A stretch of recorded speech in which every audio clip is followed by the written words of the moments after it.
Le sourire, l'accueil, ça c'est important puisqu'on accueille aujourd'hui des clients. Être aussi disponible, puisque vous savez toujours quand est-ce que vous commencez dans un aéroport, vous ne savez jamais à quelle heure vous terminez, puisque du coup vous devez attendre que l'avion arrive.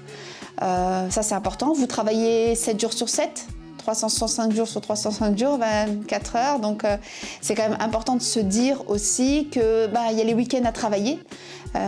Du coup les jours de repos sont plus en semaine, donc ça reste quand même un décalage au niveau des horaires qu'on peut trouver administratifs.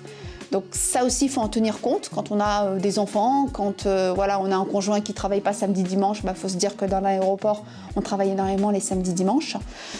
Et puis la motivation, ça c'est important. Il faut être motivé, il faut oser, il faut prendre plaisir dans ce qu'on fait et c'est ce qu'on recherche aujourd'hui. Alors on recherche, comme je vous l'ai dit, des gens qui parlent anglais.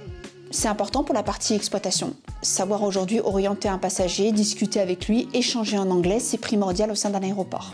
Ensuite, la deuxième, il faut qu'il ait un badge rouge, ce qui signifie faire des formations, mais notamment avoir un casier judiciaire vierge. Sans ça, c'est quand même compliqué pour nous, ça sera même impossible de le prendre.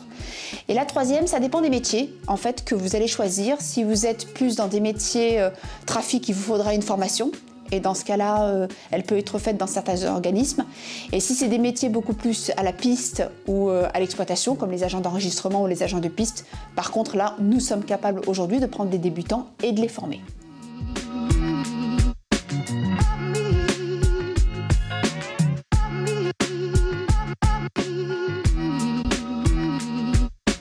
Aujourd'hui, on propose des postes purement exploitation, donc ça veut dire qu'on recherche actuellement des agents d'exploitation, des agents d'escale, donc à l'accueil pour accueillir les passagers, pour enregistrer les bagages.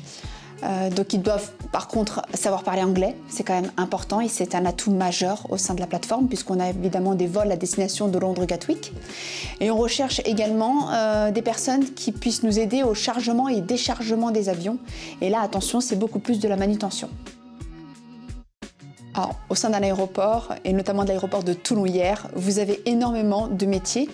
Vous avez les métiers d'exploitation, donc un agent d'escale, un agent d'accueil, un agent de vente, le litige. Vous avez les métiers de piste, et là c'est plus du chargement des bagages, du déchargement des bagages, donc beaucoup plus de la manutention. Vous avez également des métiers de sûreté, et là c'est plus du contrôle, ça demande une certaine formation. Vous avez les métiers d'agent de trafic. Donc dites-vous que dans un aéroport, c'est quand même la possibilité de proposer plusieurs corps de métier.